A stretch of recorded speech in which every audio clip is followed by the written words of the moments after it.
여러분들 아이러니라는 그 표현을 아실 겁니다. 이 아이러니가 무슨 뜻이냐면 예상과 반대되는 일로 인해서 이상하게 여기거나 웃음이 나오는 상황. 그러니까 저거 좀 희한하다 하는 그런 뭔가 그런 순간들을 우리가 참 아이러니하네 그런 얘기를 하는데, 예를 들면 축구공을 무서워하는 축구 선수, 공이 날라오면 막 무서워하는 축구 선수를 생각해 보십시오. 또 물을 무서워하는 수영 선수, 물에 뛰어들어야 되는데 물이 무서워서 부들부들 떨고 있는 수영 선수. 우리가 그런 이게 뭔가 앞뒤가 맞지 않는 그런 걸 보면 참 아이러니하다라고 이야기를 합니다. 또 예를 들면 그런 경우도 있습니다. 그리스도인인데 기도를 못한다. 믿음의 성도인데 기도를 안 한다. 이것만큼 또 아이러니한 게 없습니다. 그러니까 믿지 않는 사람들이 우리를 봤을 때 그리스도인 하면 어떤 사람들로 인식됩니까? 주일, 일요일이라고 하는 그 주일에는 꼬박꼬박 교회 가는 사람들, 또 무슨 일이 있고 힘든 일이 있을 때, 고난이 있을 때마다 기도하는 사람들을 그리스도인, 기독교인, 또 교인, 성도라고 이야기를 합니다. 근데 우리가 신앙의 연조가 오래되었음에도 불구하고 기도를 못한다, 기도를 안 한다? 그만큼 아이러니한 게 없습니다. 근데 제가 여러분들에게 무슨 죄책감이나 부담감을 지워드리기 위해서 그런 말씀 드리는 건 아닙니다. 사실 기도는 쉽지 않습니다. 기도는 굉장히 어렵고 힘든 일입니다. 우리 목회자들에게도 마찬가지입니다. 제가 예전에 어떤 70대신 목사님의 그 은퇴식, 그 원로 목사님 그 추대식을 갔는데, 이 목사님이 좀 개구진 목사님이십니다.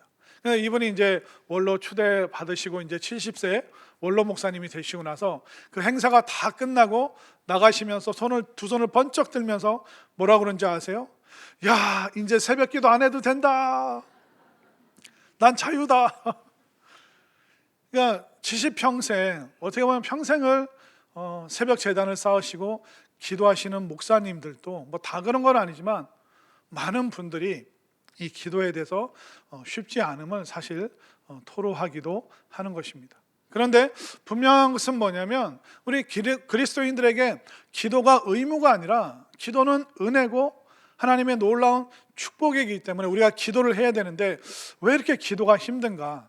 왜 이렇게 기도가 안 되는가? 어떻게 하면 기도를 잘할 수 있겠는가? 오늘 말씀을 통해서 기도에 대해서 다시 한번 도전을 받으시고 또 힘을 얻으시고 또 기도에 대한 그 놀라운 소망을 가질 수 있는 우리 모두가 될 수 있기를 간절히 소망합니다. 자, 그러면 기도가 힘든 이유가 뭘까요? 첫 번째는 우리의 본성과 굉장히 다릅니다. 기도는 기본적인 그 요소가 뭐냐면 침묵과 고요함입니다. 물론 우리가 통성 기도를 강조하고 또 저도 통성 기도를 많이 합니다. 또 우리가 함께 모여서 중보 기도하기도 합니다. 그런데 우리가 소리 내어서 기도하긴 하지만 결국 그 기도의 궁극적인 본질은 뭐냐면 내가 하나님 앞에서 나 홀로 부르짖어 힘있게 기도하는 것이 통성 기도이기도 하고 중보 기도이기도 한 것입니다. 그렇게 되면 내가 하나님 앞에서 홀로 고요히 있는 그 시간이 기도인데, 이 혼자 고요하게 침묵하는 게 우리의 인간의 본성과 참 많이 다릅니다. 우리는 조용한 거, 고요한 거 좋아하는 것 같은데 의외로 그렇지가 않습니다. 여러분들 그 TV 프로그램 중에 나는 자연인이다, 그게 있죠. 그게 그 깊은 산골에서 혼자 고요하게 지내는 분들입니다.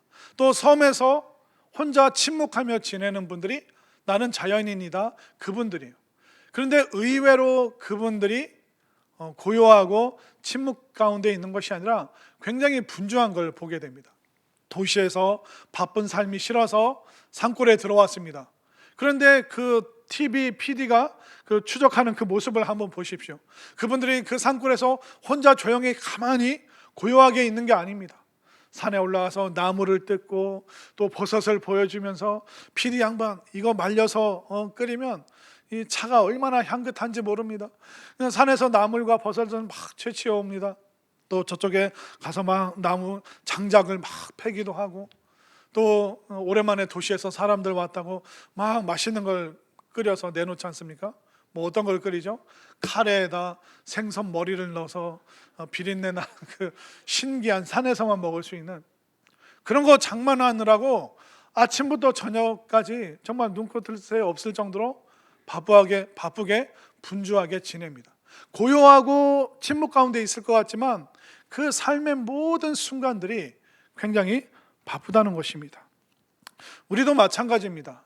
우리도 침묵과 고요 속에 있는 걸 좋아하는 것 같지만 의외로 우리는 소음 속에 있을 때 더 편안함을 느낍니다. 여러분들이 부모님 댁이나 아니면 어르신 사시는 집에 가보십시오. 그러면 거실에 항상 뭐가 켜져 있습니다. 뭐가 켜져 있죠? 텔레비전이 보지도 않고 듣지도 않으시는데 그냥 켜놔요. 설거지 하는데도 방에서 TV 소리가 나오고 있고, 또 밖에서 뭐 이렇게 밭일 하고 있는데도 집안의 TV는 혼자 계속 켜져 있습니다. 그리고 주무시기 전에도 안 보는데 그냥 누워서 주무시면서도 그냥 그 TV를 계속 켜놓습니다. 우리는 의외로 침묵, 홀로 있는 시간, 고요한 시간을 마치 그 모래사장에 나와 있는 물고기처럼 우리는 고요한 것을 잘 견디지를 못합니다. 학생들을 보십시오. 어떤 학생들은 조용하게 공부하는 것이 견디기 힘드니까 귀에 이어폰을 끼고 노래를 들으면서 공부하는 친구들도 굉장히 많습니다. 기도는 침묵과 고요한 가운데 나 홀로 하나님 앞에 가는 것인데, 사실 이것이 우리의 본성과 반대되는 그런 요소가 굉장히 많기 때문에 침묵과 고요를 못 견디는 우리이기 때문에 사실 기도가 힘든 것입니다. 또 기도가 힘든 두 번째 이유는 뭐냐면, 우리의 뇌는요, 방해받는 것을 굉장히 좋아한다라고 이야기를 하더라고요. 이 말이 뭐냐면, 우리는 한 가지 일만 할 수 있는 게 아니라 여러 가지, 내가 하는 이 일을 중단하도록 방해받는 것을 우리의 뇌가 좋아한대요. 예를 들면 국어 공부를 하고 있으면 우리 머릿속에 뭐가 걱정이 됩니까? 또 수학이 걱정이 돼요. 그래서 수학 공부 막 하다 보면 또 뭐가 걱정이 돼요? 영어가 걱정이 되는 거예요. 그러니까 국어 공부하면서 이거 걱정하고, 또 이거 하면서 저거 걱정하고, 그래서 이거 공부했다가 저거 공부했다가, 그러면서 우리는 계속 우리의 뇌가 방해받는 것을 즐거워하고 좋아하기 때문에 그렇게 정신없이 분주하게 시간을 보내는 것입니다. 그리고 제가 예전에 그 부교육자 시절에 제 친구 교회에 초청받아서 오후 예배, 남성분들 헌신 예배를 간 적이 있었습니다. 보통은 담임 목사님을 초청하는데 그 교회 담임 목사님이 그 부목사인 제 친구에게, 야, 니네 또래 젊은 부목사님 한번 초청을 해라. 그래서 제가 외모와 또 설교가 탁월하기 때문에 초청받은 게 아니라 반포에 있는 그 교회랑 좀 가까워가지고 그나마 제일 가까운 사람이 저라고 그러더라고요. 그래서 제가 거기 가서 이제 젊은 남자분들 헌신 예배 설교를 하고, 우리 이 시간 말씀 붙잡고 통성으로 우리가 주여 3창, 우리 주여 3번 부르시고 기도하겠습니다. 그래서 주여 주여 주여 3번 했는데 다들 침묵으로 기도하시더라고요. 그러니까 교회 분위기가, 이게 통성 기도가 이제 어색했던 그런 분위기 교회 같았습니다. 우리가 기도하십시다 해도 의외로 기도를 잘 못합니다. 그리고 장시간 기도하는 것에 대해서 어려움을 겪는 분들이 많습니다. 금요 심야 기도회나 또 우리가 부흥회 때, 특세 때 여러분들 통성으로 기도하시겠습니다 하고 뜨겁게 기도하는데, 사실 5분 10분 겨우 기도하고 10분 20분 넘게 기도하는 분들이 사실 통계적으로 평균적으로 많지 않습니다. 기도는 10분 20분 하나님 앞에서 하는 게 너무 힘들어하고 고통스러워합니다. 그런데 여러분들 사람 만나서 밥 먹고 커피 마시는데 몇 시간 소요합니까? 2-3시간 보내는 건 일도 아니에요. 여러분들 밥 먹고 커피 마시는 게 고통스럽고 힘듭니까? 저 그거 맨날 시켜주시면 얼마든지 잘할 수 있어요. 누구보다 잘할 수 있습니다. 그런데 그리스도인들이, 기독교인들이 교회에서 통성으로 기도하겠습니다 하는데 10분, 20분을 채우기가 어렵습니다. 왜냐하면 기도는요, 우리의 뇌가 그 어떤 방해도 받지 않습니다. 근데 우리의 뇌가 그걸 견디질 못하는 거예요. 근데 여러분들이 2시간, 3시간 밥 먹고 커피 마시는 것은 얼마든지 손쉽게 해낼 수 있습니다. 왜? 우리의 뇌가 계속 순간순간 하는 일들을 멈출 수 있도록 방해를 받기 때문에. 여러분들 식당 들어가서 그 사람 앞에 있는 사람만 뚫어져라 쳐다봅니까? 아니잖아요. 사장님 여기 메뉴판이요. 그 메뉴판을 막 고릅니다. 그래서 이거 주세요 그러면서 또 앞에 사람을 계속 1시간 동안 보는 게 아니라 앞에 사람과 얘기하다가 TV도 봤다가 또 들어오는 사람도 쳐다봤다가 물이 없네 하고 물도 따라주고. 그러니까 5초 10초 간격으로 우리 뇌가 계속 그걸 하는 행동을 멈출 수 있도록 방해받는데, 이걸 우리 뇌가 너무 좋아하는 거예요. 와, 보글보글 찌개가 왔습니다. 그럼 거기에 대해서 막 얘기를 합니다. 얘기하다가 카톡이 왔네 하면 또 카톡을 보고 거기에 답장을 하고. 그러니까 우리가 뭔가 계속 다른 걸 할 수 있도록 자극을 받잖아요, 우리 뇌가. 그러면 우리가 얼마든지 2시간이고 3시간이고 그 시간들을, 그러니까 쉽게 좀 안 좋게 말해서 노닥거리면서 보내는 그 시간은 우리의 뇌가 너무 좋아하는 거예요. 우리 아이들도 보십시오. TV 봤다가 게임했다가 냉장고 열어서 뭐 먹었다가 마셨다가, 그러니까 순간순간 우리의 뇌가 뭔가 할 수 있도록 방해를 받기 때문에 그런 노닥거리는 시간들은 너무 쉽게 잘 수월하게 보낼 수 있는. 그런데 이 기도는 다른 걸로 방해받지 않고 계속 하나님 앞에 나가는 거기 때문에 우리의 뇌가 잘 견디지를 못하기 때문에 10분, 20분 그 이상 기도하는 것을 어려워하고 있는 것입니다. 또 우리가 기도하기 어려운 이유는 뭐냐면 우리는 우선순위를 자꾸 뒤죽박죽 만들어 버립니다. 그러다 보니까 우리가 기도하기가 쉽지 않은 거예요. 우리는 재미없는 일을 자꾸 뒤로 미룹니다. 너무 의미 있는데 재미없는 일은 뒤로 미뤄요. 공부하는 거, 운동하는 거, 자격증 위해서 뭐 준비하는 거 너무 중요하지만 재미가 없으니까 2순위로 후순위로 좀 놀다가 뭐 좀 라면 하나 끓여 먹고 나서 자꾸 뒤로 미뤄요. 그런데 의미는 없는데 재미있는 일은 자꾸 우리가 1순위로 그걸 가져옵니다. TV 드라마 요거 꼭 봐야 돼. 오늘 못 보면 안 돼. 오늘 보고 나서 나 성경 읽어야지. 이거 영화 새로 떴네. 이 영화 보고 나서 기도해야지. 그러면 이 중요한데 재미가 없게 느껴지는 일들은 자꾸 2순위로 후순위로 밀려버리니까 우리의 삶에서 기도가 점점 뒤로 밀려날 수밖에 없는 것이죠. 그런데 우리를 방해하는 그 일들은 자꾸 우선순위로 합니다. 우리가 사람과 대화하면서도 전화가 오면, 전화가 나를 방해하면 어떻게 합니까? 전화 받잖아요. 그런데 운동, 공부, 자격증 거기에 대한 자극이 오면 전화 받는 것만큼 우리가 손쉽게 딱 이 방향을 바꾸지를 않습니다. 드라마 보다가 끝났으면 딱 기도와 말씀으로 넘어갈 수 있어야 되는데 우리가 그걸 자꾸 그 다음으로 세수하고 나서 머리 감고 나서 샤워하고 나서 계속 그걸 미루다 보니까 우리가 삶의 모든 중요한 것들이 뒤죽박죽 변해버릴 수밖에 없는 것입니다. 여러분들 어떻습니까? 여러분들은 기도를 1순위로 우선순위로 자꾸 끌고 오는지 아니면 기도를 자꾸 뒤로 미루고 있는지 생각해 보십시오. 많은 분들이 기도를 왜 자꾸 뒤로 미루냐면 내가 진짜 중요한 일, 급한 일, 정말 내가 위기의 순간에 내가 기도할 수 있을 거야. 정말 우리 애들 큰일 앞두고 내가 기도해야지. 기도를 자꾸 핑계를 대면서 뒤로 미룹니다. 근데 여러분들이 정말 급박하고 중요하고 위기의 순간에 기도하실 수 있을 것 같아요?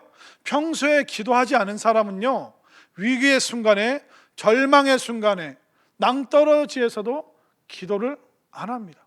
여러분들 코로나 얼마나 위험했습니까? 여러분들 생계가 위협당할 정도로 초반에 극심한 어려움이 있었습니다. 여러분들 그때 우왕좌왕했지 진짜 제대로 기도해 보신 적 있으십니까? 그걸 통해서 우리가 평상시에 안전할 때 기도를 우선순위로 안 하잖아요. 급박하고 위험하고 절박한 순간에도 평소에 기도가 안 됐기 때문에 그때도 기도를 안 하는 거예요. 그런데 이 골로새의 말씀은요, 사도 바울이 감옥에 있으면서 골로새 교인들을 생각하면서 그들을 위해서 편지를 쓰고 서신을 쓰고 기도의 내용을 지금 보내고 있는 겁니다. 사도 바울처럼 위급한 상황 속에서도 위험한 감옥에서도 기도할 수 있었던 그 비결이 뭡니까? 감옥 바깥에서도 계속 기도했기 때문에 장소가 바뀌어도 그가 기도할 수 있었던 겁니다. 여러분들이 그 위험하면 그때 기도하려고 지금 기도 안 하시는 거죠. 그럼 제가 여러분들을 어디로 보내면 돼요? 사도 바울처럼 거기 보내면 여러분들 기도하시려고 지금 기도 안 하시는 건가요?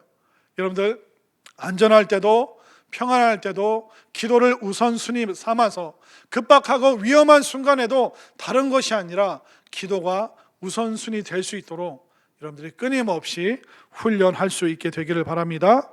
왜 기도가 어려움에도 불구하고 기도에 대해서 들어야 될까요?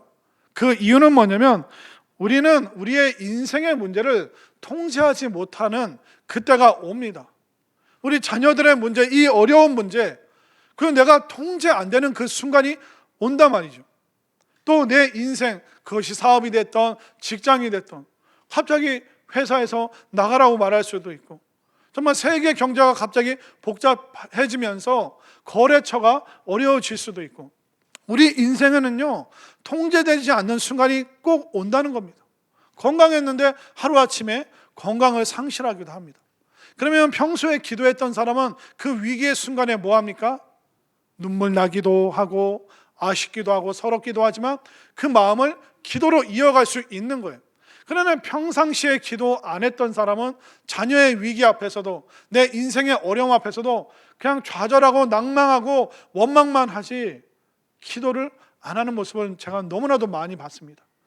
물론 기도가 우리의 본성과 다르고 우리의 뇌가 자꾸 방해받는 걸 좋아하고 여러분들 삶에 여러 우선순위가 있겠지만 정말 기도를 소중히 여기고 이 기도를 통해서 다시 한번 여러분들이 새로운 도약을 할 수 있게 되기를 간절히 바랍니다. 자, 그러면 우리가 이 기도를 하는데 그냥 허공에다 막 혼자 이 생각 전 생각을 막 던져놓는 것이 아니라 그럼 기도를 잘하려면 어떻게 해야 되는가? 그러려면 여러분들이 오늘 말씀을 통해서 기도의 목적지와 기도의 방향을 잘 정하셔야 됩니다. 자, 사도 바울이 골로새서를 통해서 알려주는 기도의 첫 번째 목적은 뭐냐면 기도는 채우는 것이다 라고 말하고 있습니다. 자, 9절 말씀 함께 읽습니다. 시작. 이로써 우리도 듣던 날부터 너희를 위하여 기도하기를 그치지 아니하고 구하노니 너희로 하여금 모든 신령한 지혜와 총명에 하나님의 뜻을 아는 것으로 채우게 하시고. 그러니까 기도의 첫 번째 방향이 목적지가 어디냐면 채워야 된다. 하나님의 뜻을 아는 것으로. 그러니까 우리에게 분별력이 생기도록 우리가 처음에 기도를 해야 된다. 하나님 이 기도를 해야 될까요? 저 기도를 해야 될까요? 우리가 기도를 할 때도 우리가 분별력으로 또 하나님의 뜻을 아는 것으로 채워지도록 먼저 기도를 그렇게 시작해야 된다라고 말하고 있습니다. 우리에게 왜 분별력이 필요하냐면 이 세상은요 가치를 다 뒤죽박죽 짬뽕으로 다 섞어놨습니다. 정말 귀한 것을 하찮게 여기게 만들고요 하찮은 것을 너무 귀중하게 만들어 버리는 것이 우리가 살아가는 이 세상이라는 겁니다. 모든 가치를 다 섞어놔 버렸어요. 여러분 한번 예를 들어서 생각해 보십시오. 여러분들이 백화점에 처음 갔는데 10,000원짜리에다 100만원짜리 그 가격표를 붙여놨어요. 근데 이거 100만원짜리인데 10,000원짜리 가격표를 붙여놨습니다. 그럼 처음 간 사람은 어떻게 합니까? 10,000원짜리인데 그걸 100만원 주고 사버리는 거예요. 이거 하찮은 것을 귀한 것이다 라고 세상이 끊임없이 여러분들에게 강요를 하고 있는 것입니다. 오늘날 우리에게 진짜 중요하고 가치 있는 게 뭘까요?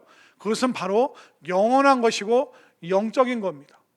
근데 우리는 이 영혼이 헛헛하고 이 영원한 것에 대해서 분명한 확신이 없음에도 불구하고 물건으로, 비싼 물건으로 내가 채웠으니까 나는 안전하다, 안정감이 넘치다, 이런 가치를 우리가 소유하고 있다는 것입니다. 이것이 가치 혼란의 시대에서 우리가 하나님 앞에 분별력으로 채워주십시오라고 기도해야 되는 이유라는 것입니다. 제가 가난한 나라에서 선교하시는 그 선교사님의 그 글을 본 적이 있는데, 이 선교사님이 말하는 게 뭐냐면, 그 한국 사람들은 너무나도 풍성하고 부유한데 영적으로 빈곤하고, 가난한 곳에 사는 사람들은 먹고 마시는 빈곤의 문제가 있지만 영적으로 충만하다, 그 얘기를 하시더라고요. 여러분 한번 들어보십시오. 오늘날 자본주의 시대의 정신적 빈곤은 우리 가난한 나라들의 물질적인 빈곤보다 훨씬 심각하다. 서방 세계는 지독한 고립감과 자신의 무가치함을 느끼는 사람들이 수백 수천만 명에 이르렀다. 그들은 자신들을 아무도 사랑해 줄 사람이 없는 쓸모없는 존재라고 느끼고 살아가고 있다. 이 사람들은 물질적인 의미로 굶주리고 있는 것 아니라 또 다른 의미로 굶주리고 있는 것이다. 그들은 돈보다 더 중요한 것이 필요하다고 생각하면서 그것이 무엇인지 모른 채로 살아가고 있다. 실제로 그들이 잃어버린 것은 하나님과의 살아있는 영적인 관계, 기도이다. 그러니까 한국 사람들이 물질적인 풍요로 살아가고 있지만 영적으로 보면, 영원한 것에 비추어 보면 너무나도 빈곤의 상황 가운데 있다라고 말하고 있는 것입니다. 결국 우리가 영적인 이 헛헛함은 비싼 물건을 산다고 해서 절대로 채워지는 것이 아닙니다. 그러니까 여러분들을 뭘로 채우는지 한번 잘 생각을 해보시기 바랍니다. 제가 미국에 있을 때 어떤 성도님과 얘기를 하는데, 그분이 커피를 마시면서 뭐라고 그러시냐면, 빙긋 웃으면서 저한테, 목사님, 저는 40년 전에 미국 이민 왔는데 저는 개같이 살았습니다. 그 얘기를 하는데 제가 너무 긴장하고 두려워서 얼마나 심각한 얘기를 하려고 본인이 마치 개처럼 살았다라고 얘기하시지, 제가 처음에 막 식은땀이 나면서 얼마나 심각한 얘기를 하실까 쭉 들어봤어요. 다 듣고 나서 제가 박장대소를 하고 떼굴떼굴 굴렀습니다. 한번 들어보시죠. 그분이 어떻게 해서 개처럼 살았는지. 그분이 지금으로부터 한 40년 전에, 제가 저랑 얘기했을 때는 한 30년 전이라고 얘기를 하셨는데, 지금으로부터 40년 전에 처음 혼자 젊을 때 미국이 기회 땅이라고 해서 젊은 시절에 이제 미국에 일하러 오신 거예요. 근데 한국 사람들과 같이 있으면 영어를 못하니까 좀 한국 사람들이 없는 그런 동네에 이분이 이제 세를 살면서, 월세를 살면서 생활을 했는데, 처음에는 모든 게 다 낯설잖아요. 그래서 이제 식료품이 있어야 되니까 미국에 있는 동네에 있는 큰 마트를 갔는데 냉동식품도 팔고 과일도 채소도 막 여러 가지가 팔고 빵도 팔고, 거기 보니까 오래 보관할 만한 통조림들이 쫙 있더라는 거예요. 근데 어떤 통조림 보니까 참치캔처럼 거기에 소고기가 들어가 있더라고요. 그래서 그거 살려고 봤더니 예를 들면 한 5,000원. 그 당시 이거 좀 비싼데. 근데 또 다른 코너 쭉 보니까 여기 또 통조림들이 있는데 똑같은 사이즈인데 아까는 5,000원이었는데 그 다음 칸에 가서 보니까 이 통조림이 2,000원밖에 안 하는 거예요. 똑같은 소고기가 들어갔는데, 와, 이거 잘 됐다. 근데 보니까 그 상표 대표하는 게 뭐냐면 그 강아지가 그려져 있더래요. 이게 이 회사 상표인가 보다. 그 한국에 보면 말표, 고무장갑 그런 거 있었잖아요. 그러니까 그게 연상이 돼서 이게 개표, 강아지표 무슨 이런 통조림 회사구나. 그래서 이제 그 소고기 이제 들어간 그거를 물에 끓이기도 하고 전자레인지에 데피기도 하고 해서 1년 동안 그 고기 먹고 싶으면 그 좀 5,000원짜리보다 저렴한 2,000원짜리 그 고기 통조림 가지고 맛있게 먹었대요. 근데 1년 지나면서 이제 한국 친구가 생겨서, 한국 친구가 이제 자기 집에 놀러 왔는데 집 이렇게 둘러보다가, 야, 너 강아지 키우냐? 나 개 안 키우는데? 야, 이 베란다에 이 캔, 그 개 사료인데? 이분이 그러니까 그때서야 깨달은 거야. 이 애완견에게 주는 통조림 소고기였구나. 그러면서 저한테, 목사님, 저는 개같이 살았습니다. 그 얘기를 해서 막 제가 웃은 거예요. 모르니까요. 지금도 뭐 우리가 이렇게 개에게 뭐 이런 뭐 간식도 주고 뭐 개껌도 있고 그러면 어른들은 깜짝 놀라요. 근데 40년 전에 그런 애완용품에 대한 그 개념이 전혀 없는 분이 그 미국 마트 가서 이게 뭐가 뭔지도 모르고 그걸 사서 막 드신 거죠. 그걸로 이제 허기를 채우신 거예요. 제가 깨닫는 게 뭐냐면, 사람은 개 사료를 먹고도 살 수 있구나. 그러나 사람답지는 않구나. 그러니까 사람다운 삶은 아니라는 겁니다. 사료 먹고도 우리 살 수 있어요. 애완용품 먹고도 우리가 살아갈 수 있습니다. 그러나 결코 사람답지 않다는 거예요. 우리가 자꾸 사료 먹으면 어떻게 됩니까? 우리의 삶이 가축과 같은 거예요. 근데 여러분들 분명히 깨달으십시오. 분명히 아셔야 될 건 뭐냐면, 오늘날 우리는 자본주의 사회가 주는, 우리와 우리 자녀들에게 주는 자본주의의 그 사료를 먹으면서 살아가는 그런 삶일 수도 있다는 것입니다. 이게 참된 양식이 아니라 사료인데 당장 내 허기를 면하게 해주니까, 이거 가지면 내가 안정감을 누리고 포만감을 누리니까 성공이 주는, 명예가 주는 그 사료를 먹으면서 배부르다고 말하면서 살아가는 세상 사람들이 너무나도 많이 있는 거예요. 사람은요, 사료로 살 수 있지만 사람답지 않잖아요. 사람에게는 뭐가 필요하냐면 하나님의 생명의 양식이 필요하다는 것을 믿으시길 바랍니다. 우리는 그걸 채워야 되는 거예요. 말씀으로 채우고 기도함으로 하나님과의 그 인격적인 교제를 통해서 끊임없이 그 생명의 양식을 채워야 가는 것이 우리라는 존재, 그래야지만 참으로 우리가 가치 있는 존재라는 것을 여러분들 확실히 믿으시기를 바랍니다. 그렇기 때문에 우리는 뭘로 채워야 돼요? 우리가 하나님의 뜻을 분별할 수 있는 분별력으로 하나님 나를 채워주시고, 이 가치 혼돈의 사회 속에서 참으로 가치 있는 생명의 양식으로 내 인생을 채워가겠습니다.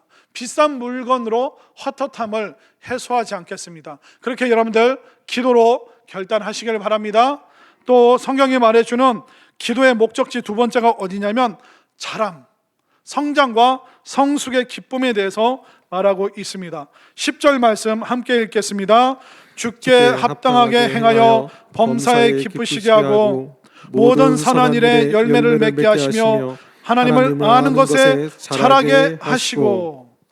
그러니까 우리가 하나님, 내가 영적으로 자라나길 원합니다. 신앙의 성장과 성숙이 있길 원합니다. 이것이 우리의 기도의 두 번째 목적지, 방향이 되어야 된다라고 말하고 있습니다.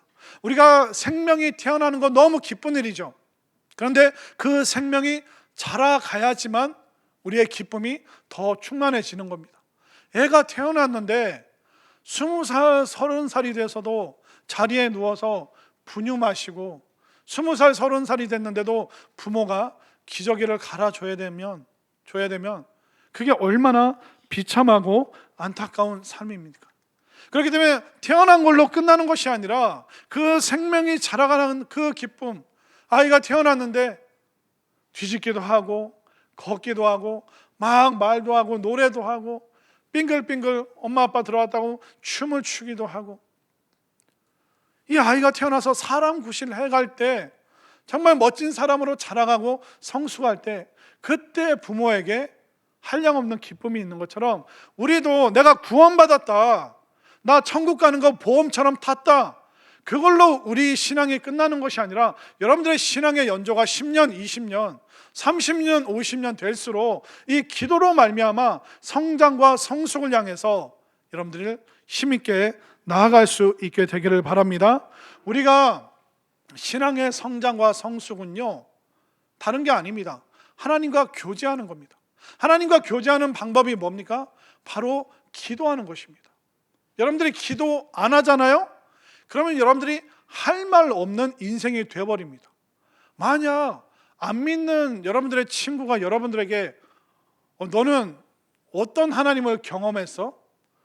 너는 어떤 하나님 체험했어? 하면 여러분들이 무슨 말 하실 수 있습니까? 야, 너 어떤 하나님 경험해서 했어? 했을 때 여러분들이 나 주일날 교회 안 빠지고 교회 가는데 나 찬양팀도 하고 찬양대도 하고 교사도 하고 나 구역장도 하고 기관 회장도 몇 번 했어. 아니 네 교회 활동 말고 네가 체험한 하나님이 어떤 분이냐고, 넌 어떤 하나님을 경험했냐고. 이 말할 때 기도 안 한 사람은요 할 말이 없어요. 왜냐하면 교회만 왔다 갔다 하고 교회 다닌 시간만 오래된 기도 안 하는 사람이 되어버리면 하나님을 교제하고 가까이하고 체험하고 응답의 역사가 없기 때문에 우리가 하잖아요. 어떤 방식으로든 하나님이 응답하십니다. 여러분들이 기도하면 오케이, 그거 예스 라고 응답하시죠. 근데 우리가 욕망으로 잘못 드리면 노, 그거 안 된다 라고 응답하시죠. 또 기도하는데 내가 원하는 타이밍에 안 이루어지는데 하나님께서 wait, 기다려라 그렇게 응답하기도 하시는 거예요. 그런데 기도를 안 하면 yes, no, wait 아무 응답도 없고 안 믿는 친구들에게 얘기할 이야기거리도 없는 것이죠. 저는 여러분들이 신앙의 연조가 길어지면 길어질수록 하나님에 대한 이야기가 정말 풍성해질 수 있기를 바랍니다. 우리는요 사람을 그날 처음 한 번 봤어도 다른 상황에서 그 사람 소개하라고 하면 할 수 있어요. 제가 그날 그분 한 번 만났지만 첫인상이 참 좋았습니다 하면서 한 번 봤어도 할 말이 있는 거예요. 저는요 제 아내랑 20년 넘게 살았습니다. 행복합니다. 진짜입니다. 근데 20년을 살았어도요 새롭게 알아시더라고요. 아이고, 이분이 이런 분이구나. 아이고, 내가 모시는 분이 이런 분이셨구나. 살아갈수록 새로운 경험들이 더 많아집니다. 그런데 신앙생활 몇십 년을 했는데 하나님에 대해서 할 말이도 없다고요? 그것은 뭐냐면 하나님과 교제하지 않았다, 하나님과 기도하지 않았다, 그거밖에 안 되는 것입니다. 저는 여러분들이 기도함으로 여러분들의 신앙이 점점 성장하고 성숙하고 자라갈 수 있게 되기를 간절히 소망합니다. 자, 그 기도의 목적지 방향이 또 세 번째가 어디입니까? 이름, 어딘가에 도달한다라는 그 내용이 11절에서 나오죠. 11절 다 함께 시작. 그의 영광의 힘을 따라 모든 능력으로 능하게 하시며 기쁨으로 모든 견딘과 오래 참음에 이르게 하시고. 기도의 세 번째 방향이 뭐냐면 어디까지 우리의 기도가 도달해야 돼요? 인내와 오래 참음을 경험할 때까지 기도하라라고 말하고 있습니다. 왜 우리 기도 가운데 인내와 오래 참음에 대한 기도의 내용이 있어야 되냐면 세상살이가 쉽지 않기 때문에 그렇습니다. 지금 힘들지 않은 사람 없습니다. 뉴스를 틀어보십시오. 자영업자가 이런 상황에 처했다. 어느 나이가 되기도 전에 실직에 대한 그 언급들이 막 뉴스에서 나오고 있습니다. 또 그뿐만 아니라 또 뭐 작은 교회들도 지금 문을 닫아야 될 그런 형편에 놓여 있습니다. 우리 젊은이들도 정말 마음 놓고 일할 그 일자리가 충분히 제공되고 있는가? 그래서 어디 가서 지금 저 요새 힘들어요, 이 말 하는 게 너무 미안할 정도로 모든 사람들이 다 지금 어려움 가운데 있습니다. 그럼 이 어렵다고 좌절하고 무너지고 절망할 건가요? 우리가 힘들고 어려워도 기도함으로 인내와 오래 참음을 배우고 깨달아서 이 절망적이고 어려운 상황 속에서도 승리할 수 있는 여러분들이 되시기를 바랍니다.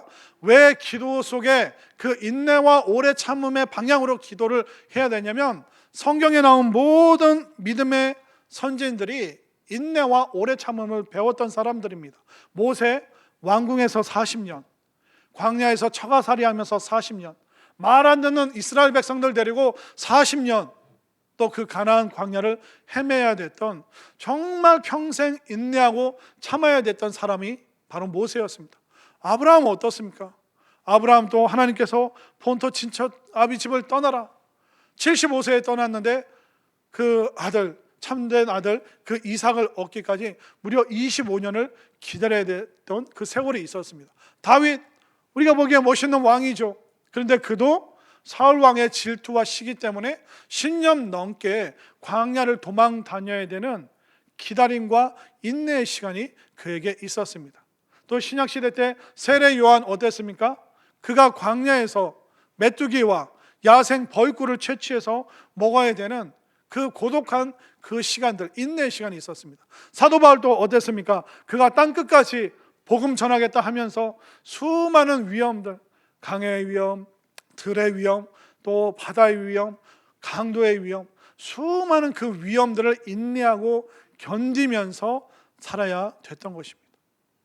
아니, 이분들 앞에서 우리가 힘들다라고 감히 이야기나 꺼낼 수가 있겠습니까? 우리는 아야 소리도 못하는 거예요. 그렇기 때문에 성경의 모든 탁월한 인물들은 어떤 사람들일까요? 기도 가운데 인내와 오래 참음을 배웠던 사람들이라는 것입니다. 제가 또 최근에 어떤 중국 선교사님과 교제하면서 그분이 그 중국에서 있었던 얘기를 들려주시는데, 인내가 바로 이런 거구나, 오래 참음이 이런 거구나 제가 깨달은 적이 있었는데, 지금 뭐 코로나 그 이전부터 사실 계속 중국에서 선교사님들을 계속 추방을 했습니다. 본인들의 그 실체가 서방 국가나 외국에 계속 알려지고 있기 때문에. 그러니까 선교사님들이 대부분 다 이제 쫓겨나셨는데, 이분도 굉장히 위험한 순간이 많았다고 하더라고요. 공안이 쳐들어오면 또 이렇게 도망가고 계속 피신하면서, 선교사들이 다 떠나면 이제 믿음이 자라는 이 중국 사람들의 이 신앙을 어떻게 할 것인가. 그러니까 끝까지 잡힐 때까지 계속 성도들을 위로하고 교회를 순방했던 그 선교사님이 계신데, 어느 날 그 중국 성도가 물어보더래요. 목사님, 앞으로 핍박이 더 심해질 텐데 이거 어떻게 견디시려고 합니까? 빨리 한국 나가시는 게 좋지 않겠습니까? 핍박이 지금 더 심해지고 있습니다. 근데 그 선교사님이 그 성도님 앞에서 그렇게 얘기를 했다고 하더라고요. 뜨거운 물이 담긴 그 컵과 티백을 들고 그분이 그렇게 얘기를 했대요. 성도님, 이 뜨거운 물에 이 티백을 집어넣으면 이 티백이 사라집니까? 그렇지 않습니다. 뜨거운 물에 이 pit박에 이 티백을 넣으면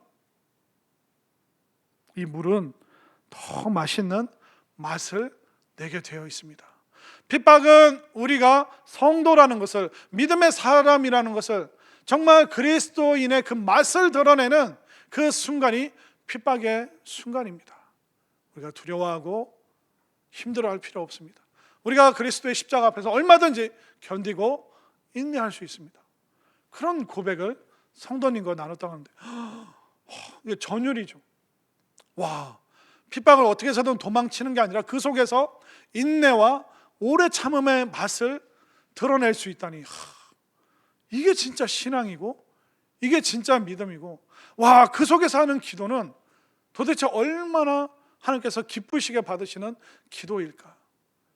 여러분들, 아야 소리 내기 힘들 정도로 어려우십니까? 여러분들, 그 속에서 기도하면서 기도를 통해서 정말 성도다운, 그리스도인다운 그 맛이 우러나는 여러분들의 인생이 될 수 있기를 바랍니다. 또 마지막으로 우리의 기도의 네 번째 방향이 어디로 가야 되는가? 그것은 바로 얻는 순간까지 가야 된다라고 말하고 있습니다. 12절 다 함께 시작. 우리로 하여금 빛 가운데서 성도의 기업의 부분을 얻기에 합당하게 하신 아버지께 감사하게 하시기를 원하노라. 아멘인가요? 자, 우리의 기도가 어디까지 가야 되면 얻는 것까지. 무엇을 얻느냐? 성도의 기업의 부분이라고 했는데 설명을 드릴게요. 성경에서 기업이 나오면 대기업, 중소기업, 회사를 말하는 게 아닙니다. 성경에서 말하는 기업은 상속이라고 생각하면 됩니다. 그러니까 우리의 기도의 그 마지막 방향이 어디냐면 성도의 상속의 부분. 우리가 뭘 상속받냐면 땅을 상속받는데, 하나님 나라라는 그 땅을 우리가 상속받게 되어 있어요. 근데 오늘 뭐라고 하냐면 그 부분, 그러니까 하나님 나라 전부가 아니라 그 일부분을 우리가 이 땅에서 기도하면 우리가 나중에 누리게 될 그 하나님 나라를 기도하면서 이 땅에서 일부분, 땅에서 지금 여기서 하나님 나라 누릴 수 있다, 그것을 얻기까지 기도하라라고 지금 말하고 있는 것입니다. 이 말은 뭐냐면 우리가 기도하면서 우리의 신분을 깨달으라는 겁니다. 우리는 이중 국적을 갖고 있어요. 우리는 대한민국 사람이지만 동시에 하나님 나라 백성임을 여러분들 믿으시길 바랍니다. 우리가 이 세상에서 이 두 가지 신분 가지고 살아가는 겁니다. 근데 여러분들이 하나님 나라 백성이라는 이 신분에 대한 자각이 있어야 돼요. 그래야지 우리가 능력 있게 살 수 있는 겁니다. 예를 들면 몇 년 전에 그 미스터 선샤인이라는 그 드라마가 있었죠.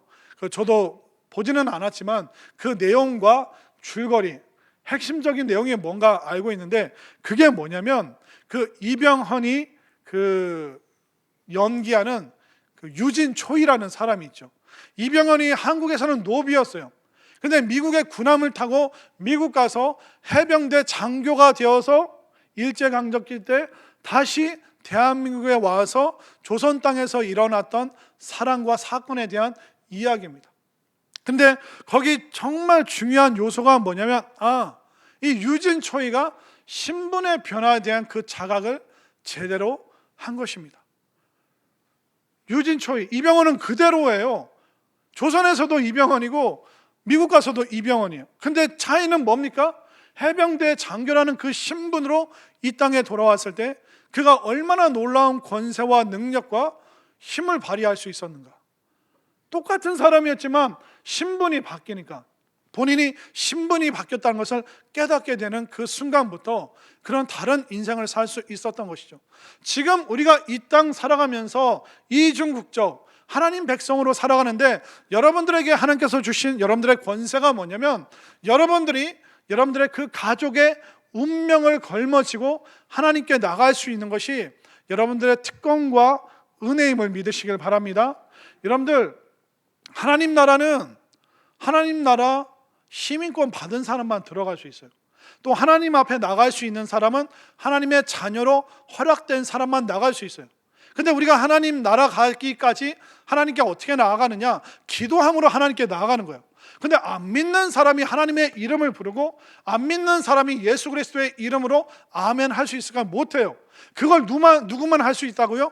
하늘의 그 신분을 가지신 여러분들이 가족의 운명을 걸머쥐고 하나님께 나갈 수 있는 그 권세, 여러분들의 가문의 문제, 이 나라와 민족과 열방의 모든 그것을 짊어지고 하나님께 나아갈 수 있는 이 권세는 여러분들에게만 주어졌다는 것을 믿으시길 바랍니다. 그렇기 때문에 우리가 기도하는 것이 우리의 권세고, 이 나라와 민족과 가족의 운명을 가지고 하나님께 나아갈 수 있는 것이 바로 하나님께서 우리에게 주신 그 권능과 특권이라는 것을 믿으시길 바랍니다. 기도는 단순히 고생하는 게 아닙니다. 기도는 단순히 여러분들의 그 막 중구난방의 생각을 떠올리는 것이 기도가 결코 아닙니다. 하나님 나라를 나중에 경험하겠지만 그 나중 천국을 지금 천국으로 우리가 경험할 수 있는 비결이 바로 기도에 있음을 깨달으시길 바랍니다. 그래서 우리가 이 시간 좀 기도문을 한번 더 연습을 했으면 좋겠는데, 여러분들 주변에 파란색으로 두 번째 지속기도, 지난주에 강청기도 드렸죠. 오늘 지속기도, 이거 가지고 여러분들 책상 위에 놓으시고 식탁 위에 놓거나 여러분들 또 냉장고에 붙이시고 또 이번 한 달 계속 기도했으면 좋겠는데, 우리가 한 3분의 1만 우리가 성경 구절부터 해서 한 3분의 1 정도만 한 목소리 읽겠습니다. 시작. 여호와를 찬송하리로다. 그가 말씀하신 대로 그의 백성 이스라엘에게 태평을 주셨으니 그 종 모세를 통하여 물은 말씀하신 그 모든 좋은 약속이 하나도 이루어지지 아니함이 없도다.